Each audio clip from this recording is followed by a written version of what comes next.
Olá pessoal, tudo bem? Bem-vindos aqui ao nosso canal para mais um vídeo. Sei que muita gente está perguntando por que já faz tantos dias que eu não faço vídeos.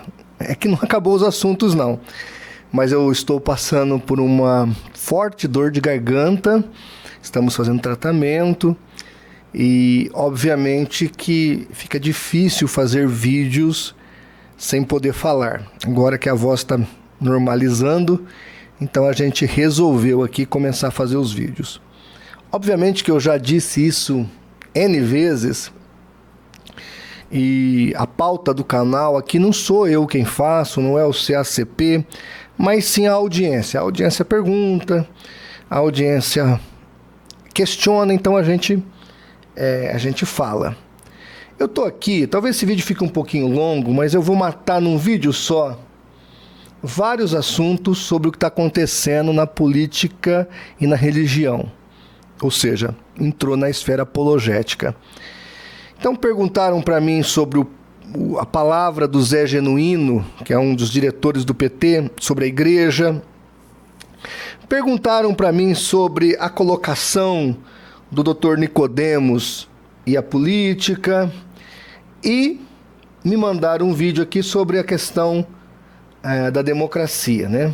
Aliás, um vídeo aqui com relação ao pastor batista que questionou os nordestinos. Então são 3 vídeos que, numa outra oportunidade, eu teria feito 3 momentos separados para comentá-los. Mas vou comentar aqui os 3 vídeos, e nem que fica longo, quem assistiu, assistiu, e vamos tocar o barco, porque eu preciso responder o que foi pedido aqui, tá bom? Então eu vou falar sobre o vídeo do Zé Genuíno do PT, vou falar do vídeo do Dr. Nicodemos deitado na rede, e vou falar sobre o pastor batista que criticou e ofendeu os nordestinos, tá bom?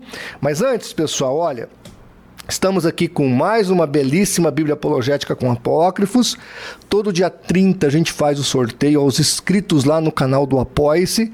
Então, se você, porventura, ainda não foi lá, não clicou, não se inscreveu no Apoie-se, não perca esta oportunidade. Vai lá, se inscreve, participe aqui do nosso ministério com uma contribuição mensal. Todo mês a gente faz o sorteio de uma Bíblia e 3 kits de livros do CACP.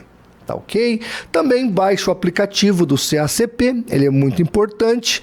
E se porventura você ainda não é inscrito no canal, se inscreva, dê o like no vídeo ou dislike, nos ajude a fazer pela verdade o que as seitas fazem pela mentira. Então vamos lá, primeiro vídeo aqui, Zé Genuíno do PT, falando o que o PT quer fazer com a igreja agora na nova gestão Lula. Vamos lá. O que você acha que tem que ser o approach da esquerda com essa questão dos evangélicos, que são milhões de extrema-direita? Como é que faz? É genuíno, assim, eu acho que essa questão da igreja não teria que ser regulada, eles não teriam que ter algum tipo de restrição. Nós temos um problema que eles são um quinto poder, uma instituição, tem até território. Nós temos que tratar institucionalmente esse problema. Agora, com muita habilidade, para que eles não coloquem que a gente está perseguindo as igrejas. Nós vamos ter que fazer isso de maneira bem equilibrada. Isso não pode começar com eles, tem que começar, por exemplo, mudando o sistema tributário, porque não são só as igrejas que não pagam imposto no Brasil. Os meios de comunicação, você sabe disso. As isenções, as isenções, os papéis, o papel, rádio.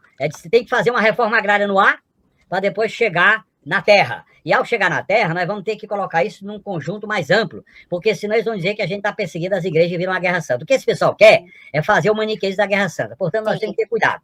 Nós também vamos criando uma massa crítica a esse fundamentalismo, a essas figuras toscas, a essas figuras fundamentalistas. E eu acho que nós vamos ter que fazer uma batalha mesmo, ainda no plano das ideias, para depois chegar ainda nos finalmente, porque nós temos que ter esse cuidado para não ser vítima do que eles pregam, que é o maniqueísmo, entendeu? Inclusive, algumas igrejas, que algumas figuras da televisão que são vinculadas a elas prestam um péssimo serviço, eu não vou citar nome aqui, mas vocês já viram alguns nomes, né?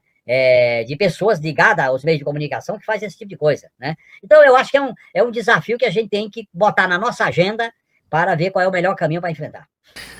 Bom, gente, tá aí a palavra do ex-presidiário Zé Genuíno, falando sobre o projeto que eles têm para impedir a igreja de opinar no papel político partidário da nação, o que a Constituição garante amplamente. Assim como os sindicatos podem apoiar e apoiam o PT, a igreja tem liberdade, toda igreja é independente, para apoiar quem ela quiser. A igreja tem a obrigação, pelo menos a nossa igreja pensa assim, de orientar socialmente os seus membros. E aí, nessa orientação, está a questão política. Por exemplo, na nossa igreja não se aceita marxismo. Se orienta contra o marxismo. Agora nós vamos colocar, nós já colocamos que não aceitamos membros maçons, já está no nosso estatuto, porque algumas igrejas não declararam isso categoricamente, nós colocamos isso, e agora estamos colocando também, de maneira explícita, que não aceitamos nenhum membro da igreja, nem pastor, nem ninguém envolvido com o marxismo. Então, se você quer ser membro da nossa igreja, você não pode ser um marxista. Então, nós também estamos fazendo aqui o nosso papel, porque essa é a nossa missão. Eles vão cercar de lá, nós temos que cercar de cá. Agora, isso aí ainda está na esfera de ideias. Mas veja que o que é preocupante aqui são duas coisas. Primeiro, ele quer partir para a tributação das igrejas. Não só as igrejas, como os meios de comunicação das igrejas, que nós não pagamos impostos. Então ele quer tributar a rádio, TV das igrejas e depois partir para a tributação das igrejas. Aí, veja, essa é a minha interpretação do que ele disse. Depois das igrejas enfraquecidas e rechaçadas nas suas liberdades, aí ele fala, partir para o confronto de fato. Então, o que o Ortega está fazendo na Nicarágua, gente, se o Lula tiver êxito, vai fazer no Brasil. Isso não é utopia, não é teoria da conspiração, está na boca desse ex-presidiário, esse Zé Genuíno. Então, gente, ou a gente usa os meios democráticos para evitar que eles cheguem aos meios ditatoriais, ou já era. Não é jargão, não. É já era mesmo. Tá certo? Vamos para o próximo vídeo. E aqui vem o Dr. Nicodemos, a qual eu já tive que fazer algumas críticas para ele aqui. Já fiz muitos elogios também. Mas eu tive que criticá-lo uma vez na ceia, quando ele fala da ceia alcoolizada. Tive que criticá-lo uma vez quando ele zomba do arminianismo e chama de margarida. Bem me quer, mal me quer. E agora, ele falando da exacerbada politização da igreja. Eu até concordo em partes com ele. A igreja não deve ser um partido político, mas entendo que ela deve ser politizada. Agora, o que me deixou um pouco chateado com esse vídeo é o momento. Porque quando o secretário do MEC, reitor do Mackenzie, pastor presbiteriano, não se tornou ministro da educação, ele não falou isso? Por que ele esperou até agora? Primeiro o Lula ganha a eleição para ele falar isso? E diga-se de passagem, a igreja presbiteriana foi e tem sido exemplar no combate ao marxismo e no apoio ao governo. Inclusive, meus parabéns à igreja presbiteriana que não ficou em cima do muro. Agora, o doutor Nicodemos, nesse momento, eu acho que podia ter falado um pouco antes, dado essa orientação um pouco antes, né? Mas vamos ouvi-lo, depois eu volto. A igreja errou em apoiar um candidato que era puro ódio e tomava o nome de Deus em vão, como também errou em apoiar um corrupto e um ladrão. Porque qual desses governantes aí preenche os requisitos morais que a ética cristã demanda? Nenhum deles. Se um, por um lado, era ódio e usava o nome de Deus em vão, o outro, por outro lado, era corrupto, ladrão, condenado e comprovadamente condenado e culpado. Então, era uma questão da igreja votar naquele que ela entendia que era menos complicado e ruim para a vida do Brasil, o que não foi fácil, né? O que não foi fácil. Mas prevaleceu a vontade de Deus e nós vamos continuar. Bem, eu concordo com ele quando ele fala do Lula. Realmente, o atual o eleito presidente do Brasil é um ex-condenado e ex-presidiário e um homem que roubou com a sua quadrilha chamada PT trilhões dos cofres públicos. Agora, quando ele fala do outro que é puro ódio, aonde está o ódio? Quantos gays o Bolsonaro matou? Muito pelo contrário. A criminalidade matava 65 mil pessoas por ano antes do Bolsonaro, caiu para 40 mil. A criminalidade diminuiu. Aonde é que está o ódio do Bolsonaro? O jeitão dele falar?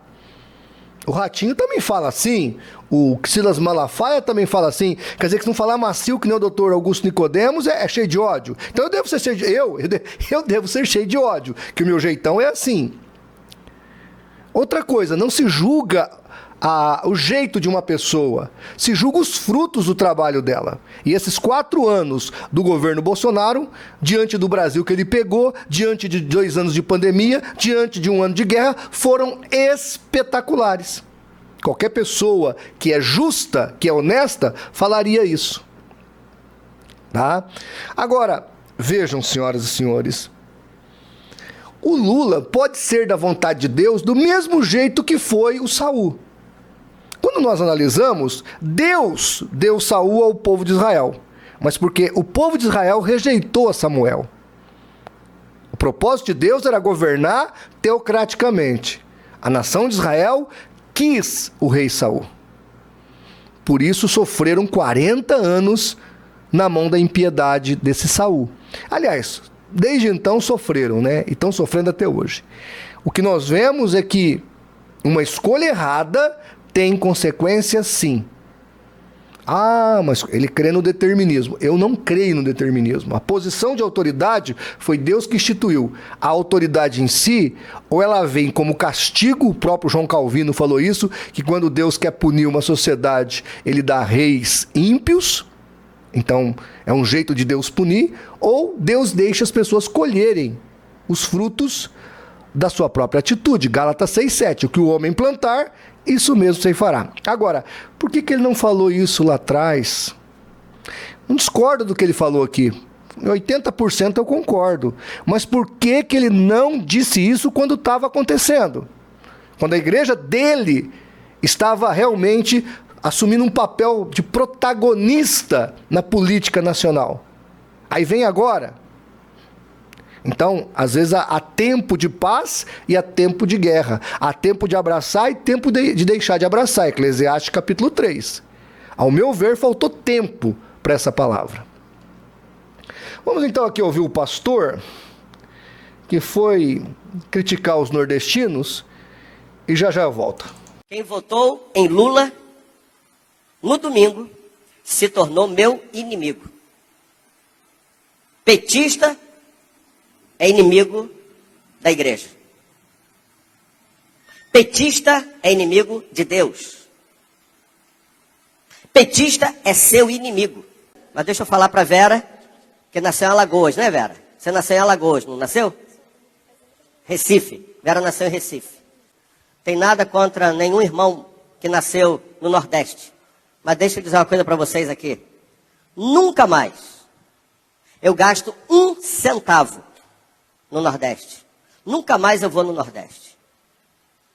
No domingo eu falei aqui que eu iria na convenção, na Assembleia da Ordem dos Pastores, para falar. Eu vou esperar quando a Assembleia da Ordem for em outro lugar. Não vou gastar 1 centavo com nenhum hotel no Nordeste. Não vou comer em nenhum restaurante do Nordeste. Não vou comprar nada do Nordeste. É um povo, os que estão lá, preguiçosos. Porque os que não são vieram embora. Para cá, vieram trabalhar. Nordestino é preguiçoso. E gosta de viver da migalha. Não é para você sentir ódio. Não é nordestinofobia. Não tem nostidofobia, sei lá o quê. Fobia. Não estou com fobia de nordestino. Só que a grande verdade é essa. É um povo que gosta de migalhas. Bom, vamos aqui por partes. Ele está sendo muito achincalhado por causa desse vídeo. Eu entendo que foi falta de sabedoria dele, porque não foi o Nordeste que elegeu o Lula. O Nordeste pode, se é que realmente os votos são reais, né? Que a gente não sabe realmente se foi. Mas o fato é que o Brasil, 60 milhões de pessoas votaram no Lula e 59 milhões no Bolsonaro. Esse foi o fato. Agora, você não pode culpar uma região só. Ah, pastor, mas lá ficou 70-30. É verdade. Mas aqui ficou 55-45. Aqui no estado de São Paulo, na região sul e sudeste. Se no sudeste ficasse igual ficou no nordeste, Bolsonaro 70 e Lula 30, o nordeste não conseguia ganhar daqui. Então os sulistas são tão culpados quanto são os nortistas e nordestinos. Não dá para fugir da realidade. Outra coisa, não vejo problema dele querer boicotar os hotéis do Nordeste. É um direito dele, o dinheiro é dele, ele gasta onde ele quiser, ele viaja para onde ele quiser. Agora, chamar o nordestino de vagabundo, genericamente, não é adequado. Porque tem vagabundo no Nordeste? Tem. E aqui? Idem. Se não tiver mais. Percentualmente é perigoso aqui ter mais vagabundo que lá. Inclusive, eu acho legal o comunismo da China, né? Porque é só você pegar aí, dar um Google, pedir um vídeo da China, de Pequim, a grande capital da China, você não vê um morador de rua na China. Porque lá, o comunismo lá é um comunismo até funcional, né? Porque lá, ou você trabalha ou você vai preso. Então, na China não tem morador de rua. Não tem drogado na rua. Porque drogado, tanto quanto o traficante, vai pra cadeia e fica preso. Então a China resolveu o problema, né? Nesse ponto, ó, palminha pra China. Mas voltando à questão, então vagabundo tem em todo lugar. Não posso dizer que uma região toda é de vagabundo. Isso aí, a generalização desse jeito é obtusada, é inadequada. Então, eu acho que o pastor ele foi infeliz nesses pontos. Entendo a revolta dele. Uma outra coisa que ele falou é verdade. Quem votou no PT é inimigo da igreja. Isso é verdade. Seja nordestino, seja sulista, seja nortista, quem votou no PT é inimigo da igreja, sim. Ponto. Aí eu concordo com ele. Agora, culpar A ou B não é esse o caminho. Tá bom? Aí, gente, um outro vídeo que eu tenho aqui é um deputado do estado de Minas Gerais falando algo muito grave. Eu quero que você escute aí. A democracia no Brasil acabou. Está destruída. Se você não percebeu isso ainda, eu vou desenhar para você. Não se trata de uma questão de houve ou não houve roubo nas eleições. Não é disso que eu estou falando, apesar disso ser, sim, uma denúncia da mais alta gravidade. Mas a partir do momento que o parlamentar mais bem votado do Brasil, ele tem a sua rede censurada, sua rede social censurada, a partir do momento que a mulher mais votada do Brasil tem a sua rede censurada, respectivamente, Nicolas Ferreira e Carla Zambelli, o judiciário, de maneira monocrática, cala a boca de quase 3 milhões de eleitores que votaram neles. Não resta dúvidas que hoje as redes sociais são o meio mais eficiente já criado para que o parlamentar consiga dialogar diretamente com o povo. E pasmem, prestem atenção nisso aqui, a forma dele ser cobrado pela população que nele votou. Então, essa postura é extremamente antidemocrática. Isso sim é agir de maneira antidemocrática. Essa outra questão é gravíssima. Você tem a Carla Zambelli, a deputada mais votada no Brasil, e o Nicolas Ferreira, mulher, né? A deputada mulher, e o Nicolas Ferreira, o deputado homem mais votado no Brasil. Os dois correspondem a mais de 3 milhões de votos. E aí o TSE vai lá e censura esses deputados, esses parlamentares. Isso, gente, é inaceitável. O ex-ministro Marco Aurélio, que quando estava lá era do contra. Todo mundo mandava prender o André do Rap, ele soltava. Ele era do contra. E agora ele está do contra do mesmo jeito. Mas ele falou uma frase brilhante. Ele disse assim: fake news ou notícias falsas se combate com notícias verdadeiras. Você só elimina a notícia falsa dando a notícia verdadeira. O que ele está falando? Qual é o contexto da frase dele? Não é mandando prender as pessoas, rechaçando as pessoas, tirando o Twitter das pessoas, ou as mídias sociais, ou o direito de resposta das pessoas. Mas sim colocando ali a verdade. Com relação ao que ele disse de mentira, se aquilo produziu dano moral, que seja processado, que pague por aquilo que ele prejudicou de mal. Não é censurando, gente. O Brasil está entrando num espiral tenebroso, que se nós não acordarmos, com certeza será tarde. Tá bom? Então tá aí. Eu estou rapidamente fazendo um comentário, então, de 4 vídeos.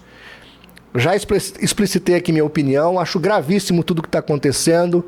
Eu entendo que nós precisamos nos posicionar e, enquanto temos democracia, usá-la para que eles não cheguem ao poder de fato, no sentido de abusar desse poder mais ainda, usando a força, porque aí já será tarde. Se nós chegarmos no mesmo nível da Nicarágua, ou da Cuba, ou da Venezuela, aí já era.